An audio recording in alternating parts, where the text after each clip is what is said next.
آج میں آپ کے ساتھ اپنی لائف کے 5 سال شیئر کرنے لگی ہوں جو ہمارے لیے ایک عذاب سے کم نہیں تھے اور جو ہم نے کالے جادو سے لڑتے ہوئے گزارے۔ یہ 2005 کی بات ہے۔ ہماری پراپرٹی پر کچھ لوگوں نے قبضہ کر لیا تھا جو کہ ہمارے ریلیٹیو ہی تھے، جس کے لیے لڑائی کافی لمبی چلی، لیکن اللہ کا شکر ہے کہ ہمیں ہماری زمین واپس مل گئی۔ جب ان لوگوں سے کچھ نہ ہوا تو انہوں نے ہماری زندگی کو تنگ کرنے کے لیے ہم پہ جادو کا سہارا لیا اور ہماری زندگی کے 5 سال برباد کر دیے۔ ہم پر جنات اور شیاطین کو مسلط کر دیا گیا۔ سٹارٹ میں تو ہوا یہ کہ ہماری چھوٹی چھوٹی چیزیں غائب ہونا شروع ہو گئیں، کبھی کھانے پینے کی چیزیں اور کبھی ہمارے کپڑے غائب ہوتے، حتیٰ کہ ہماری الماری سے ہمارے پورے سوٹ ہی غائب ہونا شروع ہو گئے۔ اس کے بعد ہمارے گھر کے برتن کبھی سٹور کی اوپر پیٹیوں پہ پڑے ملتے یا پھر درخت کے ساتھ لٹکے ہوئے ملتے، اور پھر ہمارے پیسے اور زیورات وغیرہ بھی غائب ہونا شروع ہو گئے۔ ہم نے بہت زیادہ پڑھائی کروائی، بہت تعویذ کروائے، بہت سے عالموں کو اپنے گھر پہ بلایا، مگر ان سب سے بھی کوئی فرق نہ پڑا۔ اس کے بعد یہ ہوا کہ ہمارے گھر میں آگ لگنا شروع ہو گئی۔ ہمارے سامنے اچانک سے کسی چیز کو آگ لگ جاتی۔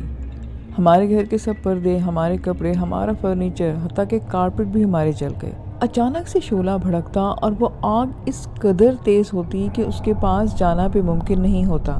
ہم خوف کے مارے سو بھی نہیں پاتے تھے، اور جب سوتے تو ہمارے پورے بیڈ پر سوئیاں پڑی ہوتی اور ہمارے بستر پر بلیڈ اور سوئیاں بہت زیادہ تعداد میں ملتے۔ پھر یہ ہوا کہ ہمارے گھر میں بلڈ ملنا شروع ہو گیا۔ ہمارے سامنے ہمارے اوپر پوری بالٹی بھری بلڈ کی الٹ دی جاتی، اور ویسے یہ خون کی بھری بالٹیاں اچانک سے ہی پڑتی تھیں۔ ہمارے کپڑوں پہ، الماریوں پہ اور خون ہوا کرتا تھا۔ میرا چھوٹا بھائی جو اس وقت 4th کلاس میں پڑھتا تھا، اس کی یونیفارم کی وائٹ شرٹ بالکل ریڈ ہو جاتی تھی، اور جب ہم صبح سویرے اٹھتے تھے تو اس کے ہاتھ اور پاؤں بندھے ہوتے تھے اور اس کے پورے جسم میں بلیڈ اور نیڈلز پروئی ہوئی ہوتی ہیں۔ ہمارے ساتھ سوئے ہونے کے باوجود بھی اس کے ساتھ یہ سب کچھ ہو جاتا، اور پھر وہ رات کو اس کو اٹھا کے لے کے جانے لگے، اس کو ڈراتے تھے، مارتے تھے، اور جب وہ بے ہوش ہو جاتا تو اس کو پھینک کے چلے جاتے۔ ہم نے بہت پڑھائی کروائی اپنے گھر میں، اور ساتھ میں خوب اور بہت زیادہ ہم نماز بھی پڑھتے۔ ہم نے شاید ہی پاکستان کا کوئی کونا چھوڑا ہوگا۔ ہم نے جہاں بھی جو بھی ہمیں جس عالم کے پاس بھی بتاتا، ہم اس کو اپنے گھر لے کے آتے، لیکن کوئی بھی کچھ نہیں کر پا رہا تھا۔ سب یہی کہتے کہ یہ کالا جادو ہے، بہت سخت ہے، ہم اس کی کاٹ نہیں کر سکتے۔ ہمارے سب زیور پیسہ برباد ہو گیا۔ ہمارے حالات اتنے خراب ہو گئے کہ ہم کچھ پیسے بھی اپنے گھر میں نہیں رکھ سکتے تھے۔ جس کے پاس بھی پیسے ہوتے وہ اچانک سے بے ہوش ہو جاتا، جنات کے زیر اثر ہو جاتا۔ پھر ان کے لکھے ہوئے لیٹر ہمارے پاس آ کر گرنے لگے۔ اچانک ہم میں سے کسی کے پاس ایک پرچی آ کر گرتی، اس پہ باقاعدہ ایک پیغام لکھا ہوتا، یہ سب باقاعدہ اردو زبان میں ہوتا، اور نیچے کسی اور زبان میں ایک خاص قسم کا نشان بنا ہوتا۔ اس میں لکھا ہوتا کہ جو مرضی بھی تم لوگ کر لو، ہم تمہیں برباد کر کے رہیں گے، اور یہ کہ ہم یہ گھر چھوڑ کے کہیں نہیں جائیں گے، تم سب کو آگ لگا دیں گے۔ اس طرح کی باتیں اس خط میں لکھی ہوتی۔ ہم نے سوچا کہ ہم یہ گھر چھوڑ دیتے ہیں۔ کچھ فاصلے پہ ہمارے تایا جان کا گھر تھا۔ ہم دن کے وقت اپنے گھر میں ہوتے اور رات کو وہاں جا کے سونے لگے، لیکن انہوں نے ہمیں وہاں بھی چین نہیں لگنے دیا۔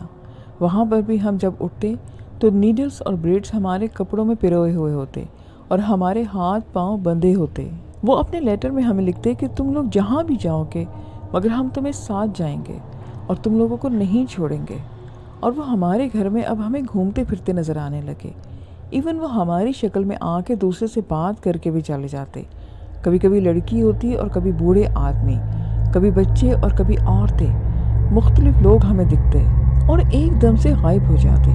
اچانک ہمارے واش روم کی ٹوٹیاں کھل جاتی، اچانک سے تیز بدبو آتی اور اچانک سے تیز خوشبو آتی۔ ہم جو سالن بناتے اس میں بالوں کے گچھے نکلتے اور کبھی سالن سے شدید بدبو آنے لگتی۔ ایون ہمارے موبائل سے کالز اور بلینک میسیجز سینڈ کیے ہوتے، جبکہ ہمارے گھر میں کوئی بچہ نہیں تھا۔ اسی اذیت اور عذاب کو سہتے ہمارے 5 سال نکل گئے۔ لوگوں نے ہمارے گھر آنا چھوڑ دیا، کوئی خوف کے مارے ہمارے گھر نہیں آتا تھا اور نہ ہی کوئی ہم سے بات کرتا تھا۔ ہم نے بہت دھکے کھائے، بہت زیادہ پڑھائی کی، جو بس میں تھا وہ سب کر کے دیکھ لیا۔ ہماری ساری جمع پونجی لٹ گئی تھی، گھر کا تقریباً سبھی قیمتی سامان جل چکا تھا۔ پھر ہمیں کسی نے ایک عالم کے بارے میں بتایا جو اللہ کی رحمت بن کر ہمارے گھر آئے۔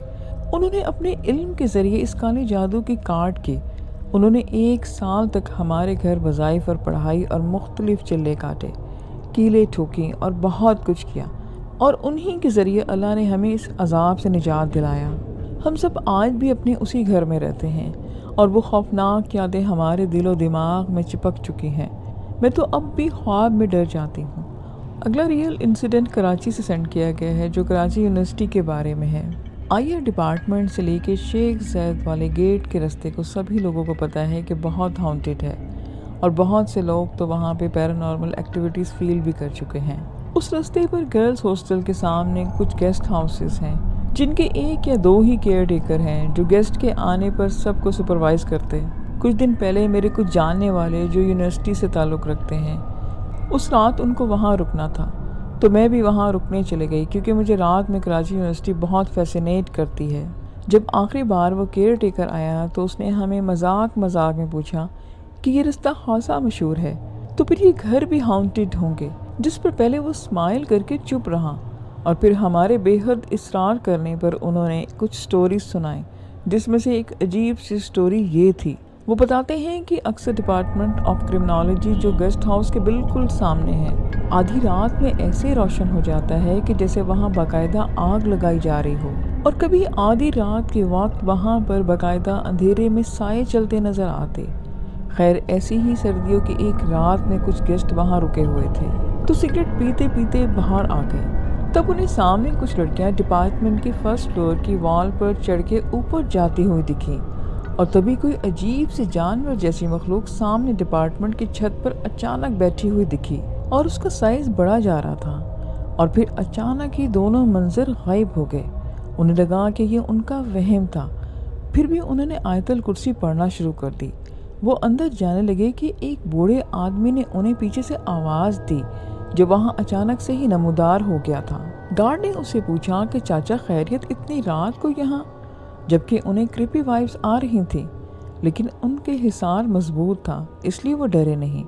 تو وہ بوڑھا بولا کہ اسے دودھ چاہیے پینے کے لیے، جو انکل نے بغیر کوئی آرگومنٹ کیے اندر سے لا کر اس کے آگے رکھ دیا، جس پر اس نے لینے کے بجائے زمین پر اپنے سامنے رکھنے کے لیے کہا، جو انہوں نے رکھ بھی دیا۔ تب وہ بوڑھا بولا کہ اس وقت اپنی جگہ پر رہا کر، اور اب مڑ جا اور پیچھے مڑ کر نہ دیکھنا، ورنہ آنکھ کھلتے ہی نقصان کی خبر ملے گی۔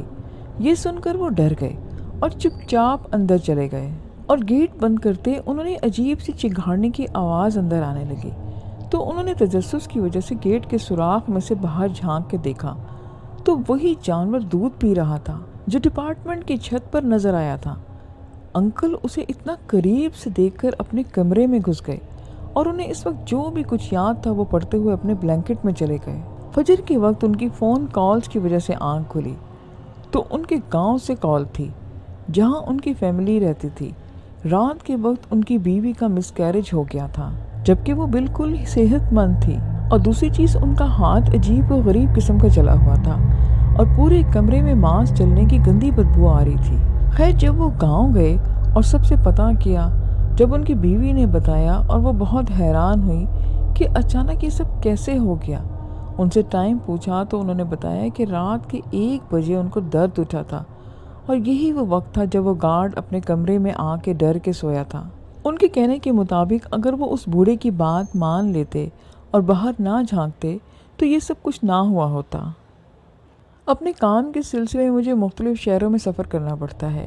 ایک دفعہ سندھ کے اندرون شہر ڈھرکی میں مجھے جانا پڑا۔ میں نے اپنے آفس کے اسٹاف کو کہا کہ انہوں نے ایک پیٹرول پمپ کے ساتھ ایک گیسٹ ہاؤس میں میری بکنگ بھی کرا دی۔ میں وہاں رات کے وقت پہنچا اور کھانا کھانے کے بعد میں اپنے روم میں چلا گیا۔ میرے روم میں کچھ مختلف قسم کی تصویریں فریم ہوئی ہوئی تھی۔ میں نے ایک نظر انہیں دیکھا، لیکن دل میں کوئی خیال نہ آیا اور نہ ہی کوئی خوف محسوس ہوا، کیونکہ تھکن ہی اتنی تھی کہ زیادہ سوچنے کا مجھے وقت نہیں ملا۔ بیڈ کو میں نے ٹھیک کیا اور میں سو گیا۔ کچھ ہی گھنٹے گزرے تھے کہ مجھے ایسا لگا کہ جیسے میرے سینے پر کوئی بیٹھا ہوا ہے اور مجھے سانس لینے میں مشکل ہونے لگی۔ اچانک سے میں ہڑبڑا کے اٹھا تو کوئی بھی نہ تھا۔ میں دوبارہ سے سو گیا۔ غالباً 1 گھنٹہ ہی گزرا ہوگا کہ مجھے ایسا لگا کہ میرے پیر کے تلوے میں کسی نے اپنے ناخن چبوئے ہوں۔ اس تکلیف سے میں اٹھا اور اپنے پاؤں کی جانب دیکھا۔ لائٹ آن تھی اور میں کافی دیر بیٹھا رہا تو مجھے پاؤں میں اس وقت چبھن کا احساس ہو رہا تھا، جیسے ابھی کسی نے پاؤں پر ناخن لگا کر چھوا ہو، اور کافی دیر اس کی چبھن برقرار بھی رہی۔ خیر اس کے بعد میں اٹھا اور کمرے کے باہر لاؤنج میں آ گیا۔ وہاں جا کر میں لیٹ گیا اور پھر پوری رات سکون سے سوتا رہا۔ صبح میرے آفس کا سٹاف آیا تو اس نے مجھ سے پوچھا کہ سر رات آرام سے گزری؟ تو میں نے اس کو سارا واقعہ بتایا۔ اس نے مجھے کہا کہ سر اس لیے تو ہم لاؤنج میں ہی سوتے ہیں، روم میں نہیں سوتے۔ میں اس پر کافی زیادہ غصہ ہوا کہ جب تمہیں یہ بات معلوم تھی تو تم نے مجھے پہلے کیوں نہیں بتائی۔ بہرحال اس واقعے کے بعد میرے ساتھ کچھ نہ کچھ واقعات ایسے ہوتے ہی رہے۔ یہ غالباً 30 سال پہلے کا واقعہ ہے۔ یہ ہمارے پڑوسی کے ساتھ ہوا تھا۔ سعودی عرب میں عام طور پر ہوتا یہ کہ گرمیوں میں دن کو بریک 3 گھنٹے کی ہوتی ہے۔ اس دوران بہت سے لوگ اپنے آفیسز میں رہتے ہیں اور جن کا گھر قریب ہوتا ہے وہ اپنے گھر جاتے ہیں، کھانا کھا کر تھوڑی دیر آرام کرنے کے بعد وہ واپس چلے جاتے ہیں۔ خیر ہوا یوں کہ ایک خاتون ایک دن اپنے گھر میں موجود تھیں کہ اچانک دروازے پر دستک ہوئی۔ دروازہ کھولا تو ان کے شوہر ان کے سامنے کھڑے تھے۔ بالکل چپ چاپ وہ گھر کے اندر آئی، کوئی بات نہیں کی، چپ چاپ واش روم گئے۔ خاتون نے ان کو کھانا لگا کے دیا اور اپنی طرف سے کوئی بات بھی نہیں کی، یہ سوچ کر کہ نہ جانے باہر کیا ہوا ہے اور کیوں ان کا موڈ خراب ہے۔ شوہر نے کھانا کھایا اور سونے کے لیے لیٹ گئے۔ 1 گھنٹے کے بعد اٹھے اور باہر چلے گئے۔ شام کو جب شوہر گھر واپس آئے تو خوش باش اور خوش گپیوں میں مصروف تھے۔ تو ان کی بیگم نے کہا کہ دوپہر میں آپ کا موڈ بہت خراب تھا، اس کی کیا وجہ تھی؟ تو شوہر نے حیرت سے بیگم کو دیکھا اور کہا کہ میں تو دوپہر میں آیا ہی نہیں تھا۔ یہ کہانی میری دادی نے سنائی تھی۔ میری دادی یعنی دادا کی بہن اور ان کے دوستوں کو اکثر بیروں کے موسم میں بیر چننے کے بہت شوق تھا اور وہاں پہ یہ بیر چننے جایا کرتے تھے۔ بیر جو بیری کے درختوں پر اگتے ہیں۔ ایک دن جب وہ بیر چننے گئیں تو ان کے دوستوں نے کہا کہ تھوڑا دور جاتے ہیں اور زیادہ بیر چنیں گے۔ اس زمانے میں سب بچے یہ سب بہت شوق سے کھاتے تھے، تو وہ لوگ تھوڑا دور نکل جاتی تھیں اور بیر چنتے چنتے ایک بہت بڑے بیر کے درخت کے پاس پہنچ جاتی جہاں ڈھیر سارے بیر تھے۔ دادی بتاتی ہیں کہ انہیں بہت ڈر لگا اس درخت کو دیکھ کر۔ صرف انہیں ہی نہیں، ان کے تمام دوستوں کو بھی بہت ڈر لگا۔ اس درخت کے پاس کوئی بھی نہیں جانا چاہتا تھا، تو سب نے فیصلہ کیا واپسی کا۔ جب وہ لوگ واپس آنے لگے تو انہیں بھینس کے بچے کی آواز آئی۔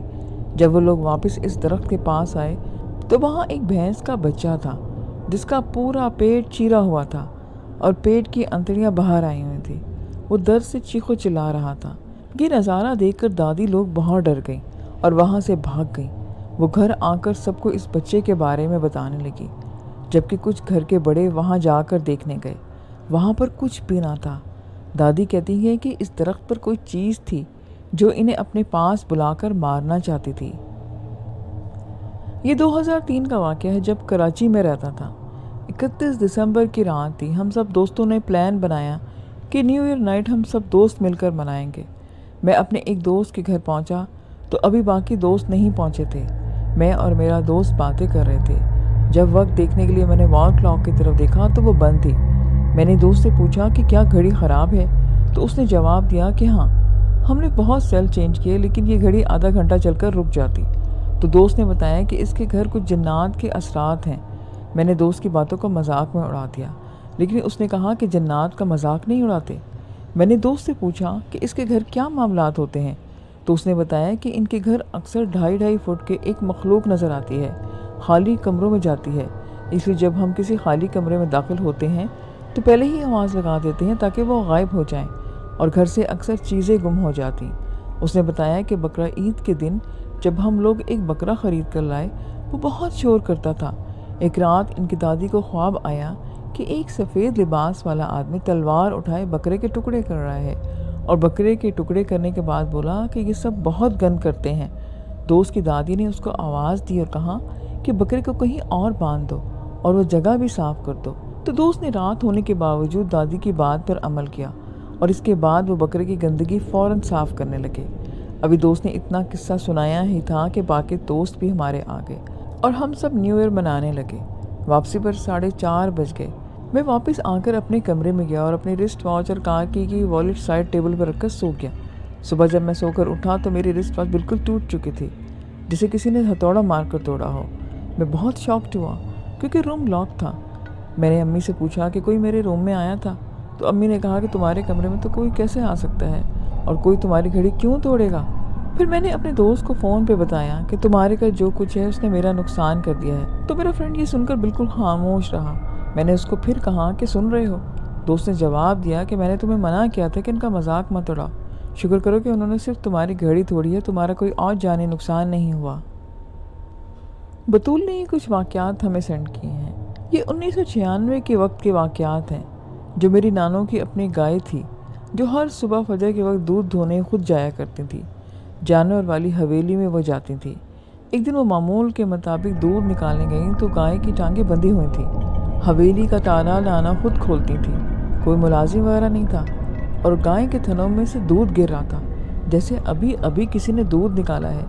میری نانوں نے سمجھا کہ کوئی چور آ گیا ہوگا، لیکن جیسے ہی انہوں نے بالٹی رکھی دودھ نکالنے کے لیے، بالٹی کسی نے اٹھا کر دور پھینک دی۔ میری نانوں نے ڈر کر آیت الکرسی پڑھنے لگی اور گھر آ گئی۔ اس حویلی میں میرے ماموں سو گئے رات کو، کہ کوئی مذاق تو نہیں تھا۔ رات کے 3 بجے ان کی چرپائی الٹ دی جنات نے اور میرے ماموں کو مارنے لگ گئے۔ ماموں نے شور مچا دیا، پڑوسیوں نے آ کر انہیں اندر سے نکالا۔ کوئٹہ سے یہ واقعہ بھیجا جو کہ بالکل سچا ہے۔ میرا آبائی گھر کافی پرانا اور کافی بڑا ہے۔ ہمارے پچھلے صحن میں ایک بہت بڑا لان، ایک پرانے درخت بھی موجود ہیں۔ یہ میرے بچپن کے دن تھے، اور ایک بار گرمیوں کا موسم میں ہمارے بہت سے مہمان ہمارے گھر آ گئے۔ خواتین کے لیے کافی سارے بستر ہمارے لان والے صحن میں بچھائے گئے۔ اس صحن میں ایک کونے میں ایک پرانا کمرہ موجود تھا جو کہ کافی عرصے سے بند پڑا تھا۔ رات کا کھانا دیہات میں مغرب کے بعد کھا لیا جاتا ہے۔ عشاء کے بعد ہم تمام بچے بستروں کی طرف چلے گئے۔ جیسا کہ اکثر دیہاتوں میں بچوں کے کھیل بستروں کے اوپر جمپ کرنا ہوتا ہے، ہم سب بھی ایک دوسرے کے بستر کے اوپر جمپ کر رہے تھے کہ جیسے ہی میں اس آخری بستر کی طرف پہنچی جہاں سے کچھ 10 ہی میٹر کے فاصلے پر وہ کمرہ تھا، اور وہاں سے 6-7 فٹ کا لمبا چوڑا آدمی نکل آیا۔ اس بڑے سے آدمی کا قد 7 فٹ کے قریب اور رنگ چاکلیٹ جیسا براؤن تھا۔ وہ اس کمرے کی طرف سے آتا ہوا دکھائی دیا، اور ذرا بھی پرواہ نہیں تھی کہ اس کے پاس اتنا شور ہو رہا ہے۔ اس کا چہرہ بالکل ساکت رکھا ہوا تھا، اس نے جیسے کہ کوئی ریبوٹ چلتا ہوا آہستہ سے پاس سے گزر کر چلا جائے، اور اس کے چہرے کے اوپر کوئی بھی ایکسپریشنز ہی نہ تھے۔ اور میرے قریب سے گزر کر وہ ہمارے رہائشی کمروں میں سے ایک بند دروازے کے اندر سما گیا۔ میں بت کی طرح ساکت کھڑی وہ سب کچھ دیکھتی رہی، اس لیے کہ میں یہ تصور نہیں کر پا رہی تھی کہ ایسا کچھ بھی ہمارے ساتھ ہو سکتا ہے۔ جیسے ہی وہ دروازے کے اندر سمایا تو اس کے فوراً بعد مجھے ہوش آیا۔ میں نے چیخ ماری اور ہم سب بچے دوسرے صحن کی طرف بھاگے جہاں پر بڑے باتیں کر رہے تھے۔ تب میری عمر تقریباً 5 سال کی تھی، اور یہ میری زندگی کا ایسا واقعہ ہے جو میں آج تک نہیں بھلا پائی۔ جرمنی کا ایک شہر ہے، وہاں 1999 میں ایک راہگیر جو رات کی ڈیوٹی کرتا تھا اور شارٹ کٹ راستے سے گھر کی طرف سائیکل پر آ رہا تھا۔ وہ پہلی بار ایک شارٹ کٹ راستے سے گھر آ رہا تھا۔ اس نے دیکھا کہ 2 سرخ چمکتی ہوئی گول دائرے کی سی آنکھیں اس کی طرف آ رہی ہیں۔ اس نے آواز بھی لگائی کہ کون ہے، مگر کوئی جواب نہ پا کر وہ گھبرا گیا۔ اس نے سائیکل تیز چلانا شروع کر دی۔ وہ جلد شارٹ کٹ راستے سے وہاں سے نکل جانا چاہتا تھا۔ اس نے جا کر اپنے گھر والوں کو یہ بات بتائی۔ پھر وہاں پر لوگوں نے ڈر اور خوف کی وجہ سے گزرنا چھوڑ دیا۔ پولیس نے وہاں کیمرے بھی لگائے، لیکن انہیں کچھ بھی نہ ملا، اور پھر لوگ اس کیس کو بھول گئے۔ وہ راستہ گورنمنٹ نے بند ہی کر دیا، لیکن ایک کرمنل پولیس کے ڈر سے وہاں چھپ گیا، کیونکہ وہ راستہ بند تھا اور وہاں کوئی آتا جاتا بھی نہیں تھا۔ تو وہ چور وہاں چھپ گیا، لیکن ٹھیک رات ہوتے ہی اسے بھی وہ سرخ دائرے نظر آنا شروع ہو گئے، جس کی وجہ سے وہ بہت ڈر گیا اور وہاں سے بھاگ گیا۔ پولیس تو اس کی تانک میں تھی، وہ فوراً پکڑا گیا۔ جب اس نے پولیس کو بتایا تو انہوں نے جانچ پڑتال شروع کر دی، لیکن وہاں کچھ بھی نہ ملا۔ ایک پولیس انسپیکٹر اپنے عملے اور کچھ ڈاگز کو لے کر وہاں گیا کہ شاید وہاں پر کچھ ہو۔ 3 دن کے بعد پولیس کی تربیت یافتہ کتے اسی راستے کے ایک سائیڈ والی جگہ پر کھڑے ہو گئے تھے اور زور زور سے بھاگنا شروع ہو گئے، اور ایک کتا زمین کھودنا شروع ہو گیا۔ پولیس نے فوراً کھدائی شروع کروائی تو 6 فٹ گڑھا تھا جس میں سے کسی انسان کی ہڈیاں موجود تھیں۔ جو ان ہڈیوں کو لیبارٹری میں بھیجا گیا۔